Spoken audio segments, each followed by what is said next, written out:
নমস্কাৰ ষ্টুডিঅ'ত মই নেত্ৰজিৎ বৰা বন মন্ত্ৰী হিচাপে দায়িত্ব গ্ৰহণ কৰি একশন মুডত মন্ত্ৰী জয়ন্ত বল্লভ বৰুৱা এতিয়া কঠোৰ সকিয়নি বন বিভাগৰ বিষয়া কৰ্মচাৰী যদি একেটা স্থানতে আপুনি 3 বছৰ কাম কৰি আছে তেতিয়া হলে আপুনি সেই স্থানত আৰু কাম কৰি থাকিব নোৱাৰিব বন বিষয়াক এবাৰ ধমক দিলে মন্ত্ৰী গৰাকীয়ে কেৱল সেই নহয় ঘুষখোৰ বন বিষয়াকো কঠোৰ ভাষাৰে সকিয়নি মন্ত্ৰী জয়ন্ত বল্লভ বৰুৱাৰ ট্ৰান্সফাৰ বিচাৰি মন্ত্ৰীলৈ ফোন নকৰিবলৈও কঠোৰ সকিয়নি জয়ন্ত বল্লভ বৰুৱাৰ সবিশেষ দৰ্শকসকলৰ বাবে 3 বছৰ অতিক্ৰম কৰা বন বিষয়া কৰ্মচাৰী একে ঠাইতে থাকিব নোৱাৰিব ট্ৰান্সফাৰ পোষ্টিংৰ কাৰণে কাৰো ওচৰত যাব নোৱাৰিব যিয়ে যাব তাৰ ওপৰত বেছিকৈ একশন লোৱা হ'ব ৰাজহ বৃদ্ধিৰ বাবে কাম কৰিবই লাগিব বন বিভাগৰ মন্ত্ৰী কৰ্মচাৰীক এইবাৰ সকিয়নি মন্ত্ৰী জয়ন্ত বল্লভ বৰুৱা ঘুষখোৰ বন বিষয়াকো সকিয়নি প্ৰদান কৰিলে মন্ত্ৰী গৰাকীয়ে এক প্ৰকাৰৰ দায়িত্ব গ্ৰহণ কৰি একশন মুডত জয়ন্ত বল্লভ বৰুৱা অন কেমেৰা এবাৰ কেতবোৰ কঠোৰ সকিয়নি মন্ত্ৰী গৰাকীৰ মন্ত্ৰী জয়ন্ত বল্লভ বৰুৱাই বন বিষয়াক উদ্দেশ্যি কি ক'লে আগবঢ়াইছো আছে কিছু দুই এজন বেয়া মানুহৰ কাৰণে গোটেই ডিপাৰ্টমেণ্টটো কেতিয়াবা বদনাম হয়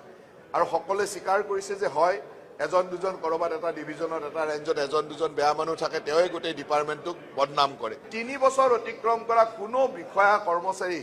আপ টু ফৰেষ্টাৰলৈকে একে জায়গাত থাকিব নোৱাৰিব এতিয়া টেৰিটৰিয়েল ডিভিজনত কাম কৰা মানুহবিলাকৰ ওয়াইল্ড লাইফত যাব ওয়াইল্ড লাইফৰ কাম কৰা মানুহ টেৰিটৰিয়েলত আহিব অকমান ইফাল ডাঙৰ ইফাল হ'ব আৰু এই ইফালটোত যাতে কোনো দুৰ্নীতি হ'ব নোৱাৰে কাৰণ ফৰেষ্টৰ ট্ৰান্সফাৰ পোষ্টিংক লৈ বহুত ডাঙৰ দুৰ্নীতিৰ অভিযোগ আছিল মোৰ অফিচৰ পৰা এখন গুগল ফৰ্ম কৰি দিয়া আছে এই গুগল ফৰ্মত প্ৰত্যেককে নিজৰ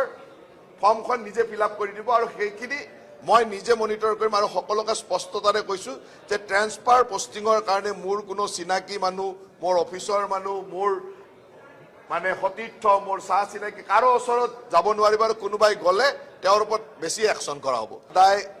মাছ মূৰৰ পৰা গেলে যেতিয়া ওপৰৰ পৰা গেলি থাকিব তলত ধৰিটো লাভ নাই প্ৰথম আমি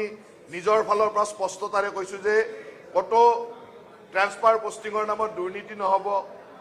ট্ৰান্সপাৰেণ্ট কাম কৰিব লাগিব মানে আমাৰ ৰাজহ বৃদ্ধিৰ কাৰণে কাম কৰিব লাগিব ব্যক্তিগত ৰাজহৰ কাৰণে কাম কৰিব নোৱাৰিব আমাৰ যথেষ্ট ভাল বিষয়া আছে কিছু দুই এজন বেয়া মানুহৰ কাৰণে গোটেই ডিপাৰ্টমেণ্টটো কেতিয়াবা বদনাম হয় আৰু সকলোৱে স্বীকাৰ কৰিছে যে হয় এজন দুজন কৰবাত এটা ডিভিজনত এটা ৰেঞ্জত এজন দুজন বেয়া মানুহ থাকে তেওঁই গোটেই ডিপাৰ্টমেণ্টটোক বদনাম কৰে 3 বছৰ অতিক্ৰম কৰা কোনো বিষয়া কৰ্মচাৰী আপ টু ফৰেষ্টাৰলৈকে একে জায়গাত থাকিব নোৱাৰিব এতিয়া টেৰিটৰিয়েল ডিভিজনত কাম কৰা মানুহবিলাকৰ ওয়াইল্ড লাইফত যাব ওয়াইল্ড লাইফৰ কাম কৰা মানুহ টেৰিটৰিয়েলত আহিব অকমান ইফাল ডাঙৰ ইফাল হ'ব আৰু এই ইফালটোত যাতে কোনো দুৰ্নীতি হ'ব নোৱাৰে কাৰণ ফৰেষ্টৰ ট্ৰান্সফাৰ পোষ্টিংক লৈ বহুত ডাঙৰ দুৰ্নীতিৰ অভিযোগ আছিল মোৰ অফিচৰ পৰা এখন গুগল ফৰ্ম কৰি দিয়া আছে এই গুগল ফৰ্মত প্ৰত্যেককে নিজৰ ফৰ্মখন নিজে ফিল আপ কৰি দিব আৰু সেইখিনি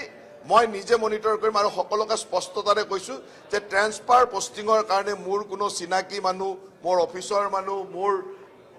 মানে সতীৰ্থ মোৰ চাহ চিনাকি কাৰো ওচৰত যাব নোৱাৰিব আৰু কোনোবাই গ'লে তেওঁৰ ওপৰত বেছি একশন কৰা হ'ব তাই মাছ মূৰৰ পৰা গেলে যেতিয়া ওপৰৰ পৰা গেলি থাকিব তলত ধৰিটো লাভ নাই প্ৰথম আমি নিজৰ ফালৰ পৰা স্পষ্টতাৰে কৈছো যে কতো ট্ৰান্সফাৰ পোষ্টিংৰ নামত দুৰ্নীতি নহ'ব ট্ৰান্সপাৰেণ্ট কাম কৰিব লাগিব মানে আমাৰ ৰাজহ বৃদ্ধিৰ কাৰণে কাম কৰিব লাগিব ব্যক্তিগত ৰাজহৰ কাৰণে কাম কৰিব নোৱাৰিব